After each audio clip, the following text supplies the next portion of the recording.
It is the year 2020. Animation Abominus, Takara Tomy, and Hasbro announcement. Good morning. Today I wanted to bring to your attention the reveal of the Generations Selects Abominus that was revealed in a very interesting marketing way. So I first heard about this new version of Abominus through the website Cybertron, or it might be Sabertron. Anyway, they had a link there to the Takara Tomy Online Transformers manga in the insert booklet for Volcanicus, which is the Dinobot combined form. The last panel of that comic revealed five shadowy figures, and they were kind of being coy about who these were, but most people figured that this was going to be the next Generations Selects figure.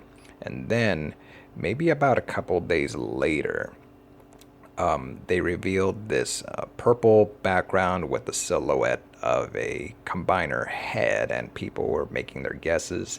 Maybe it was Bruticus because of the pointy tips, or maybe it was going to be some other colorization of Volcanicus. Well, it turns out that it's actually Abominus, the combined form of the Terrorcons, and this has made me perk up my ears a little bit. So let me start with the manga here first, because that manga that came with Volcanicus is really intense as far as storytelling. It's very just like it's got everything going on. It's kind of like the Infinity War Endgame movies. Everything is going on. But this manga that is going to be featured in the Abominus package is wild.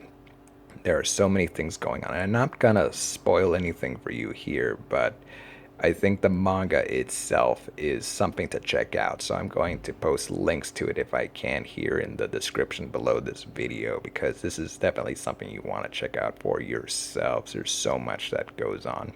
And it really makes Abominus seem like the terrorist, the terrible Terrorcon that he's always supposed to have been like. I mean, he's goofy and stuff and whatever, but in this manga, like all the true colors really come out. So now, let's talk about the toy and what this means. So most people figured this was going to be probably a more on-screen accurate version of Abominus compared to the Power of the Primes Abominus figure, which was more toy accurate, and I think that figure is fine. I have that version of the Terrorcons as Abominus, and I think that the figure is fine on its own. As a combiner, it features the most up-to-date engineering bar, King Poseidon, which is also known as Piranacon. So it didn't have many of the issues that plagued the original combiner figures. This Abominus was had really good articulation. It could do some poses that the other ones could not, and the colors were really vibrant on the individual limbs. Now, the only way I think they could have improved upon that figure was if they had made the feet and the hands and the head more accurate. I think that was the only complaint that I heard from fans, is that they wish that it had better hands, feet, and a head. And so now we come to the new Generation Selects figure that's going to come out.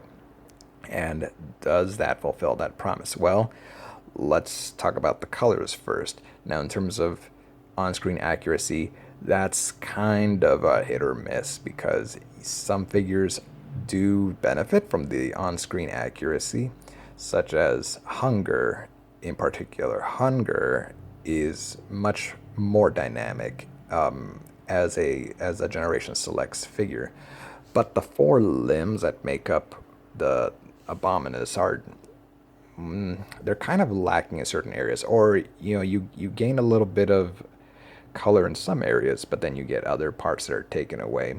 Particularly Sinner Twin's tail, it goes from being that teal blue to purple, which is more of a toy thing. And the cutthroat loses a lot of colorization in the bird head, but gets different feet.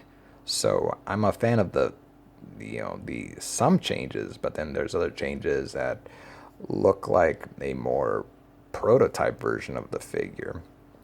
And the other thing too is that the combiner ports, I'm wondering if they're still going to be able to support the prime armor, because that was a feature that the Power of the Primes figures had, and if they take that away, then it might not have the same sort of compatibility as the others.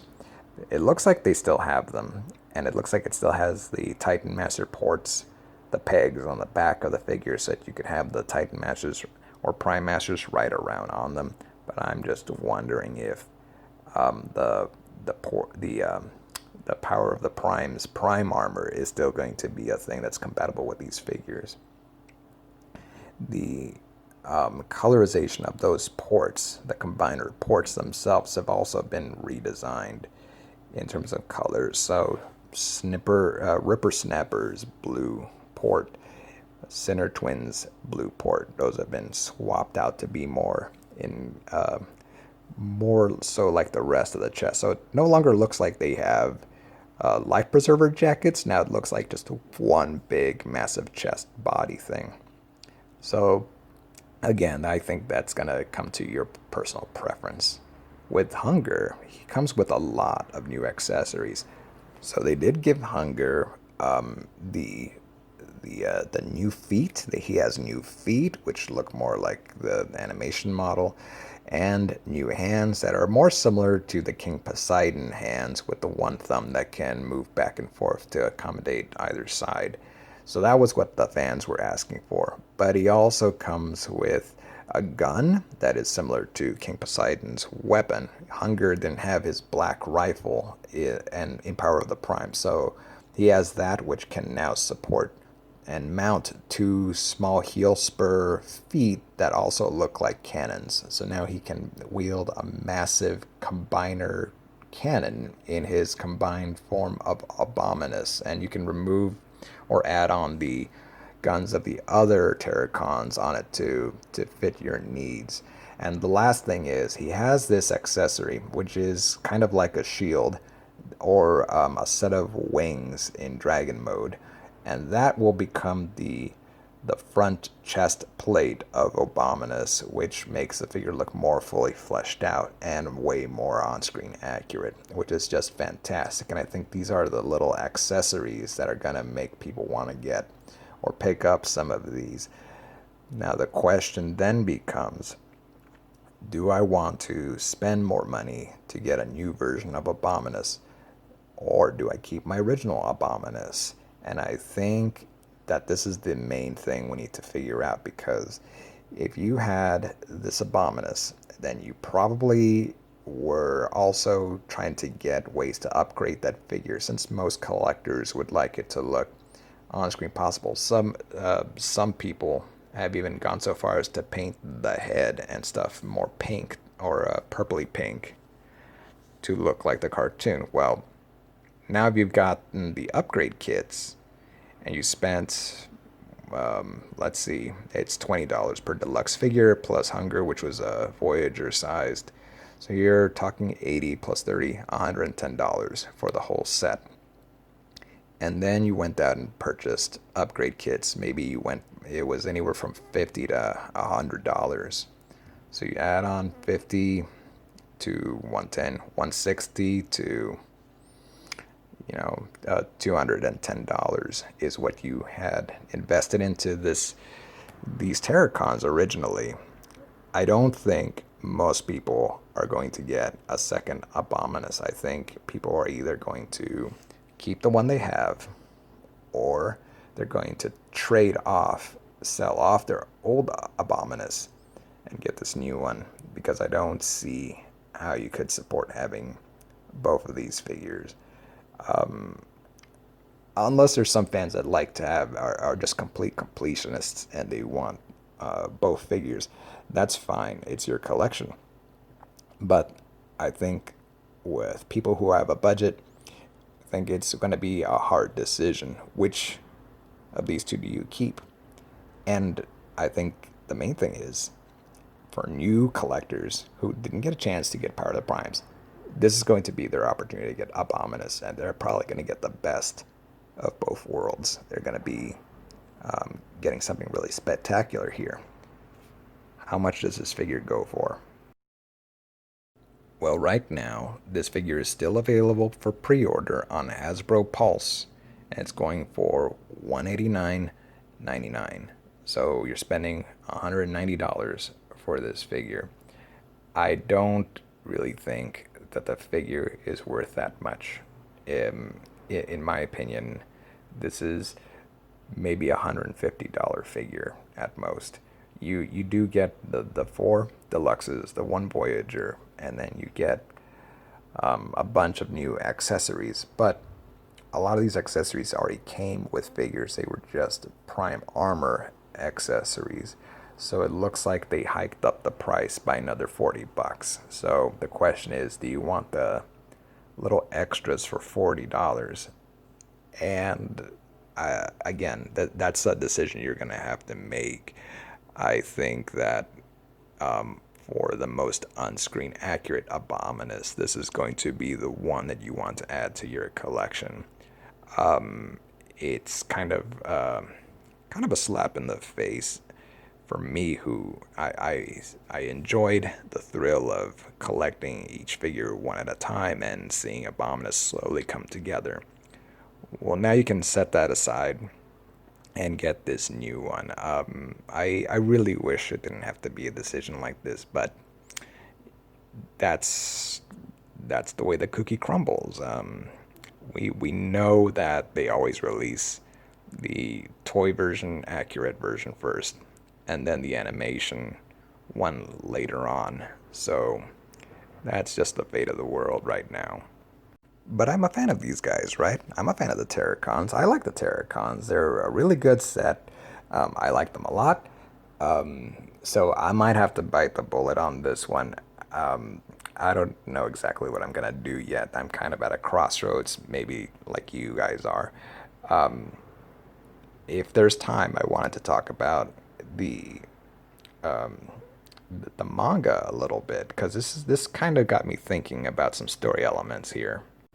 This isn't exactly a major spoiler, but in the manga that comes with Abominus, you do get a glimpse into how they got their newfound power, and they've been working with the Quintessons, which are a faction that has appeared in Earthrise. And I think what may be going on is that the Terrorcons were once primitive Decepticons before it even joined with Megatron. And so that would make them more of a Quintesson team. This kind of makes sense in the cartoon. The Terrorcons would ally themselves sometimes with the Quintessons to carry out deeds, almost as often as they did with the Decepticons. And they never had an origin story in the cartoon. I think if it's revealed that they were primitive Decepticon prototypes, it would make a lot of sense. The Quintessons in the cartoon had built the Autobots and the Decepticons, but because the Terrorcons have these ferocious mythical creature modes, maybe the Quintessons didn't have the forethought to make them into vehicles. So I think that story makes a lot of sense, that the Terrorcons would be allies or former allies of the Quintessons. I think that's a cool idea. I think it's a great concept. I think it lends itself to a lot of new story possibilities, and I hope that they continue to flesh out the Quintessons as well as the Terrorcons. Check out that manga. It is filled with so many cool things and more little secrets that get revealed later on. And particular one character, their fate is unclear. You'll have to figure out who that is yourself, and I'm not going to spoil any more. I think I've already said too much, but check that out and ask yourself if this is something that you'd like to get in your collection the animation Abominus.